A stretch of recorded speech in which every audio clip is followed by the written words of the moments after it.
Canada की संघीय व्यवस्था और इसकी विशेषताएं। आइए जानें कनाडा की संघीय व्यवस्था के बारे में। कनाडा में संघवाद ब्रिटिश नॉर्थ अमेरिकन अधिनियम 1867 1867 के अंतर्गत स्थापित हुआ। मतलब 1867 में अंग्रेजी भाषी और फ्रेंच भाषी राज्यों को मिलाकर संघ की स्थापना की गई। कौन कौन से? अंग्रेजी बोलने वाले और फ्रेंच बोलने वाले, इनको मिलाकर एक संघ बनाया गया, मतलब संघीय व्यवस्था आ गई। कनाडा के संविधान निर्माताओं ने एक ऐसी संघीय व्यवस्था तैयार की जो संयुक्त राज्य अमेरिका में शामिल संघीय व्यवस्था से अलग थी। इसने भारत के जैसे ही केंद्रीय सरकार के अनुभव के प्रकाश में लिया, जिसको कमजोर केंद्र के कारण गृह युद्ध देखना पड़ा। यह भी जानना आवश्यक है कि जो अमेरिका में 1861 से 65 में यह सिद्धांत अपनाया गया था, वहां की संघ सरकार को अपनी शक्तियां संविधान से प्राप्त होंगी, जबकि अपशिष्ट शक्तियां राज्यों के पास होगी। इसके उल्टा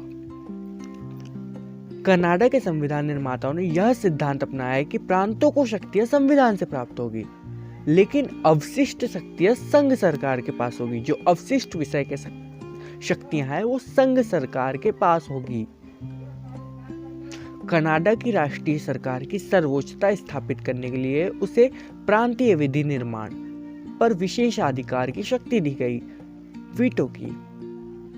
वहां के संविधान निर्माता अमेरिकी प्रतिस्पर्धा का सामना करने के लिए अपना राजनीतिक और आर्थिक प्रभाव उत्तर पश्चिम की ओर फैलाना चाहते थे। उत्तर पश्चिम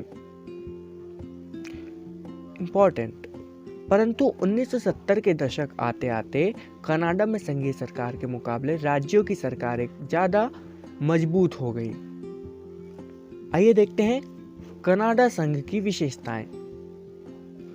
प्रोफेसर कैनेडी ने कनाडा संघ की विशेषताएं इस प्रकार बताई है। यहाँ पर डोमिनियन संसद है, जो कि इंपीरियल संसद या राज्यों का प्रतिनिधित्व मंडल नहीं, बल्कि इसे अपने क्षेत्र में पूरी और शक्तियां प्राप्त है और ज़्यादा शक्तियां प्राप्त है। यह राज्यों के विधानमंडल ब्रिटिश संसद के एजेंट नहीं है और राज्यों के विधानमंडल इंपीरियल संसद के एजेंट नहीं है। राज्य स्वतंत्र है, जो अन्य संघीय शासनों की तरह कनाडा में भी केंद्र व राज्यों की सरकारें अलग है, जिनके अधिकार क्षेत्र अलग है। कनाडा का संविधान भी लिखित है और इसके लिए 4 सूचियां तैयार की गई है। पहली सूची में वो विषय है जो बिल्कुल अलग है और पूरे केंद्र के लिए है वह विषय, और दूसरे विषय में वे विषय शामिल है जो प्रांतों के लिए है, और तीसरी विषय सूची जो है वो समवर्ती सूची है, जिस पर केंद्र और राज्य दोनों ही कानून बना सकते हैं। मतलब पहली सूची को हम संघ सूची कह सकते हैं और दूसरी सूची को राज्य सूची कह सकते हैं और तीसरी सूची को समवर्ती सूची कह सकते हैं। और जो चौथी सूची है, इसमें शिक्षा के बारे में कानून बनाने का अधिकार राज्य को दिया गया है। यहाँ पर 4 शक्तियों की सूचियां बनाई गई हैं। पहली संघ सूची, जिसमें अलग है, जो केंद्र के लिए है, सेंट्रल के लिए, और जो दूसरी है वो राज्य के लिए है। तीसरी जो है वो केंद्र और राज्य दोनों के लिए है, और चौथी है इसको एजुकेशन के साथ जोड़ दिया गया है, जिसके ऊपर लॉज बनाने या कानून बनाने या नीतियां बनाने का अधिकार राज्य को दिया गया है। किंतु अल्पसंख्यकों के लिए कुछ रियायतें दी गई हैं और अल्पसंख्यकों के हितों की रक्षा के लिए कुछ प्रतिबंध भी लगाए गए हैं। इसमें हम ये देख सकते हैं कि जो बचे हुए विषय होते हैं वो केंद्र को मिल जाते हैं, लेकिन इससे स्पष्ट होता है कि कनाडा का संविधान जो है वो राज्यों की तुलना में केंद्र को ज़्यादा शक्ति देता है। संघ का अर्थ जहाँ होता है कि वहाँ पर सेंट्रल में भी व्यवस्था हो और राज्य में भी व्यवस्था हो, शासन व्यवस्था। अब देखते हैं कनाडा में एकात्मक प्रवृत्ति कैसे आती है। कनाडा के संविधान के निर्माता संघ के छोटे स्वरूप के पक्षधर नहीं थे। यह बात संविधान के कुछ लक्षणों से हमें पता चलती है। कर्नाटक के प्रांत में उपराज्यपाल केंद्र द्वारा नियुक्त होते हैं, केंद्र सरकार द्वारा, और वे ही उन्हें बर्खास्त कर सकते हैं, हटा सकते हैं। ये स्वाभाविक है कि केंद्र तथा प्रांतों के मध्य एक कड़ी के रूप में कार्य करने की दृष्टि से वे अपेक्षित न थे। ऐसी व्यवस्था भारत में है, लेकिन अमेरिका में राज्यपालों का निर्वाचन होता है। भारत में तो जो राष्ट्रपति होते हैं वो राज्यपालों की नियुक्ति करते हैं, लेकिन जो अमेरिका है वहां पर राज्यपालों का निर्वाचन होता है। और कनाडा में भी केंद्र सरकार द्वारा राज्यपाल, उपराज्यपाल नियुक्त किए जाते हैं। ऑस्ट्रेलिया में उनका नामांकन राजमुकुट की ओर से किया जाता था।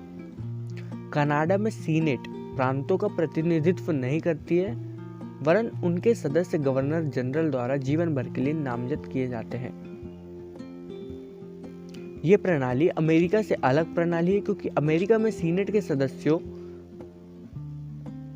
राज्यों द्वारा निर्वाचित नहीं होते। स्वभावतः वे राज्यों के संरक्षक के रूप में कार्य करते हैं।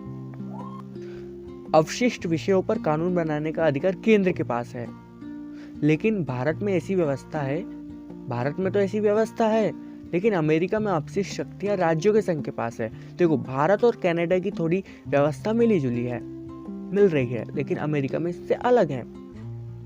कानून बनाने का अधिकार जो अवशिष्ट विषय होते हैं, जो बच जाते हैं, वो केंद्र के पास है। भारत में भी ऐसा है, लेकिन अमेरिका में नहीं है। अमेरिका में राज्यों के पास है।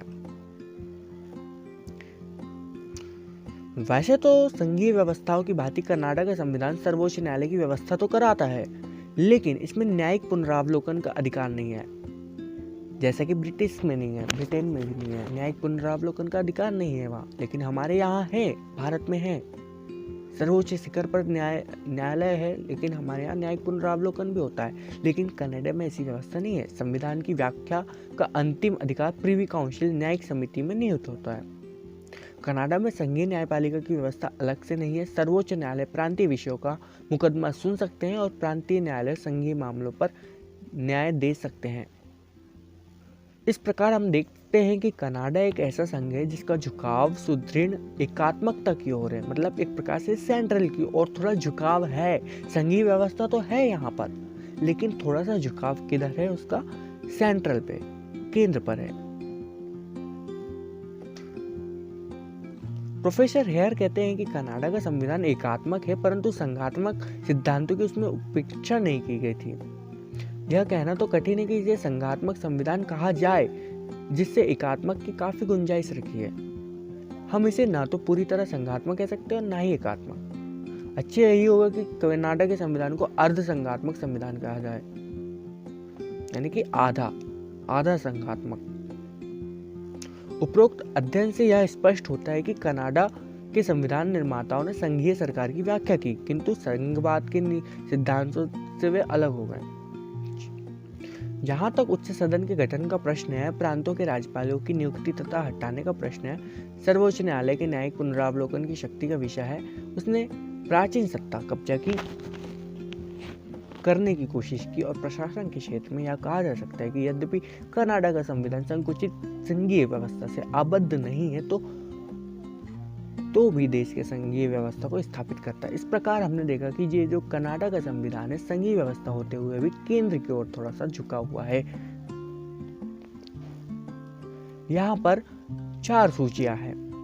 पहले संघ सूची, जिसमें जो केंद्र के लिए अलग विषय है। दूसरी है राज्य सूची, जिसमें प्रांत के लिए अलग विषय है, उस पर कानून बनाने का अधिकार है। और तीसरी जो है, जिस पर केंद्र और राज्य दोनों ही बना सकते हैं। और चौथी सूची है जो शिक्षा के बारे में राज्य को, सेंट्रल को दिया गया है। जो बचे हुए विषय है वो उस पर भी सेंट्रल गवर्नमेंट या केंद्र उस पर नीति कानून जो बनाना है वह बना सकता है।